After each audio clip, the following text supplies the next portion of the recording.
Hi guys! So today I have been starting already to pack all the things that I'm going to get sa Helsinki. And kahapon nag-launder na ako and today nag-launder ulit ako. This is the last time that I'm going to do my laundry here and kailangan ko ding i-dispose yung washing machine ko that I have been using for the past almost 3 years already. So, yun. Kailangan ko yun i-dispose. Grabe pag naglilipat talaga. Kailangan lahat is malinis kapag iniwan mo dito.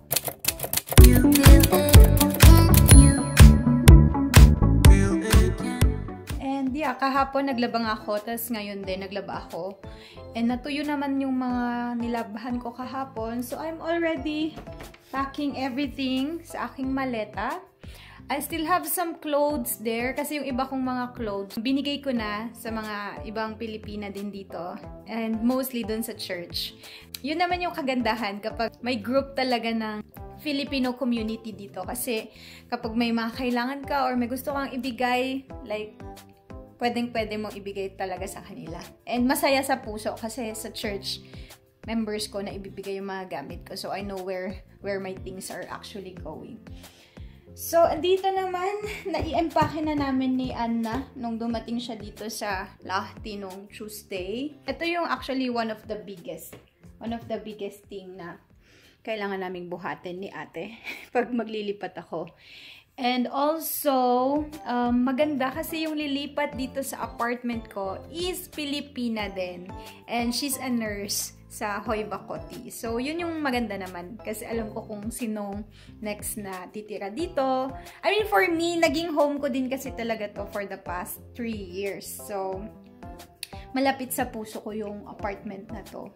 And, but yeah, I am really moving na to Helsinki. And I'm so happy for this move. Kasi it has been delayed for the past years din talaga. But yeah, I'll continue packing all my things and hindi ko na i-video lahat. So, kailangan ko ding i-dispose yung patya. Yung patya ko na 2. And yung mga pillows, ganyan. Kasi meron naman na doon. And masyado siyang bulky kapag kukunin ko pa. Pero sinabi kasi din nung kukuha dito sa room na meron na siyang bed. So, sayang. So, iiwan ko kay ate itong table and chairs ko. Kasi, hindi ko lang din siya madadala doon. Yan. And, iiwan ko din yung iba kong mga gamit para may for a start na rin si ate dito. Actually, bago pa lang sila ate dito sa Lahti. Parang kaka 1 year lang nila this year. And, they are fresh from Hong Kong. So, I'm so excited na she's gonna be moving on her own apartment and itong apartment ko. And she loved it. Let's see how it goes. Yung isa sa pinaka hassle kapag yung naglilipat is ang dami ko kasing mga gamit. Ang dami ko ng mga naging gamit for the past 5 years that I've stayed in Finland. So, ito yung sa kwan ko. Nandito yung mga plates, ganyan. And may mga iiwan na ako dyan para naman may madat ng plato na and everything si ate dito. Tapos yung ref natin, kailangan nating i-empty. Actually, wala na siyang laman. Puro liquids na lang yan. Ang maganda naman, lilipat na si ate agad-agad. So, hindi ko na kailangang i-defroze. Defroze yung pakasta or yung freezer. Kasi ganun yun kapag lilipat ka, kailangan mong i-off. And maglilinis ako, syempre, ng aking dishwasher and yung oven and yung stove. So, kailangan ko muna tong linisan before siya bumalik. Tapos, i-check to ng agent. Kahit na magkakilala kami, i-check niya muna lahat and everything before ipasa sa kanya yung room. So, I need to make everything clean before that day will come. And I still have so many things dito sa aking makeup corner and vanity corner ko dyan. So, I need to fix that. So, may mga nilabhan pa ako na last batch. And, ito, kailangan ko maglinis ng aking toilet. Pina-empty ko naman na yung sa side na yan. Naibigay ko na din sa iba. But this one, I also need to empty all of that. O, diba? So, ayun guys, madami pa akong gagawin. Inalis ko na yung mga nakatikit dyan sa aking ref, yung mga ref magnets and everything. So, ito yung iiwan ko kay ate. Actually, binigay din to sa akin. Binigay din sa akin to ni ate Jen Hicks. So, ibibigay at ipapasa din natin sa iba. Most of the things that I have, it was just given to me for free. Kagaya nung table and chair ko. Ay, ito, iiwan din natin to kay ate. Ito, water heater. Tapos, iiwan ko din yung maliit ko na gawaan ng coffee. So, yung coffee maker, iwan ko din sa kanya. Ay, actually, binili niya to. Kasi binenta ko sa kanya. Binenta ko kasi may sentimental value din yan. So, tinanong ko muna si ate ko kung pwede ko ba ibenta yan. Pandagdag na din ng kuan yung sa paglipat ko. Kasi kailangan ko syempre magbayad ng gas. Yung, syempre kahit ate ko si ate, magbabayad ako ng kuan gas. Kasi gagamitin namin yung sasakyan niya para pumunta ng Helsinki at dalhin yung mga gamit ko. Kasi kapag mag-hire pa ako nung paketti auto, tas yan lang naman yung dadalhin, or yung kahit taxi, sobrang mahal. Sobrang mahal. So, I'm so blessed to have a sister who knows how to drive and has a car. And, syempre, super bait ni ate. Super bait talaga ni ate ko. I'm so blessed to have her and Kuya Kim. So, kaming dalawa lang actually yung magbubuhat ng mga gamit. Kasi, what I only need to bring is yung itong sampayan ko. It's very important. Ang mahal ng sampayan dito sa Finland, guys. As in. Like, siguro yung, ito, parang it will cost you around, kapag yung bago ha, parang it will cost you around 30, 40 euro, ganun, 50 euro pa nga. So, it depends saan mo din bibilhin. So, kailangan ko to. And gusto ko yung sampayan na to kasi super ang bilis matuyo din ng mga gamit ko. But yes, I hope that you are learning from my videos. And oo, mahirap ang mag-transfer talaga ng apartment. Coming from me. Na lumipat ng 3 beses. I'm finally moving to a new city. And that's something big. That is something different. And may takot, konting-konti, parang 3%, pero I'm more excited sa open doors na binigay ulit ni Lord for me. And I'm so happy to serve the Lord, our God, in ways that He talks to me and He tells me what to do and where to go and who to meet to. And to God be the glory for everything that I have right now and to whatever open doors that He's going to give to me.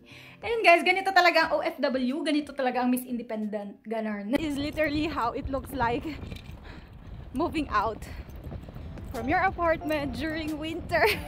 And I have done this for 3 times already. And still, I'm moving during winter. Ang hirap maghila ng maleta kapag sa snow. Ayan.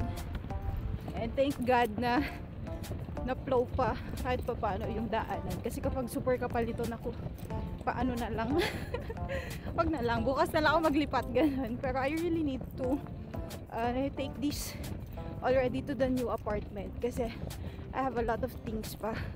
And we're already almost at the middle of the month. So we only have how many weeks left to do this. Paghahakot. So yan na yung train natin. Napupunta ng Helsinki. So let's go inside.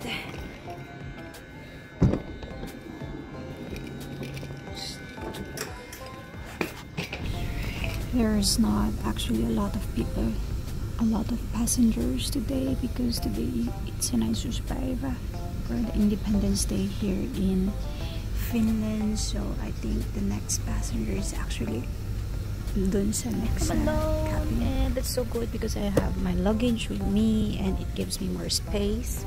So this is actually how or what a public transportation train here in Finland looks like. So, ito yung cheaper version. So, if you want a more exclusive type or part ng train, meron din sila yung mga IC, ganun. And yeah, it's very much more comfortable than this one, but this is okay for me. It's already comfortable for me, but not during those rush hour days thing, kasi it's really full pack, and like they're like also tall people, so sometimes my knees and their knees are almost touching each other, and yeah, and you need to like sit in front of them, but it's okay and it's fine. I'm not really that much of a conscious person when it comes to sitting in front of other people, but of course with the Finnish people, sometimes they're not really they are put in a awkward position when it comes to that, so they usually use or get the IC train instead. Okay, we just got off from the train, guys. So yeah.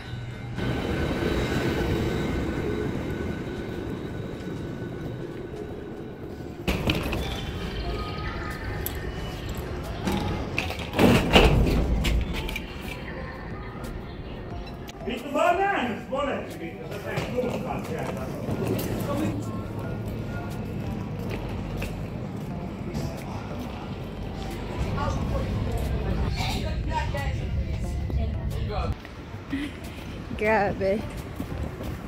Ngayon ko lang na-realize na ang layo pala ng travel kapag may maleta ka. Thank you, Lord. Nakarating na din dun sa apartment building namin. Unfortunately, dun sa half or yung sa part ng building namin, walang hisi or walang elevator. So, talagang mano-mano mong bubuhatin yung luggage. And that was like 30 kilos. So, dahan-dahan kong tinaas yun papunta dun sa harap ng room namin. And the next day, guys, bumalik ulit ako ng Lahti kasi habang nagmo-move out, I was still working. So, sobrang pagod talaga nung days na to. Hi guys! So, I'm so happy. Nabili na yung foam ko na binibenta ko. Tapos, yung washing machine ko, na-dispose ko na. Kaya thank you so much kay Ate Ruby and kay Kuya Margo kasi tinulungan nila ako sa pag-dispose nun. And super easy lang lahat. Grabe, I'm so happy kasi si Kuya Lawrence pumunta din dito para tulungan ako. Tapos, kinuha niya yung foam. Tapos, binuhat nila. So, thank you so much. Grabe, I'm so grateful talaga sa friends namin sa church. And I'm just so happy. Yan, so, ganito na itsura ng aking apartment. And guys, syempre yung next and last na gagawin natin maglilinis. And alam niyo ba guys, ito lang yung off ni Anna that week. Isa lang, tas may duty pa siya the next day. Pero, grabe, talagang pumunta pa siya ng Lahti just to help me out and clean yung apartment. Actually, ang dami niyang ginawa. Kasi, ang dami ko pang kailangan i-dispose ng mga gamit. And, taas baba kami. Ay, grabe talaga. Kasi, by 6 o'clock, darating si ate and biyabiyahin na kami pa Helsinki. Tapos, magbubuhat ulit ng mga gamit. Grabe guys, super ang laki nung move out na to. But I'm still thanking the Lord for everything kasi He made the process very smooth and grabe yung excitement. And yes, we need to keep that excitement going kasi guys, next vlog is coming up. Please do continue to support this video and this page of mine. Thank you so much for your support guys. Leave a comment down below. Continue to subscribe and I'll see you on my next video. Bye!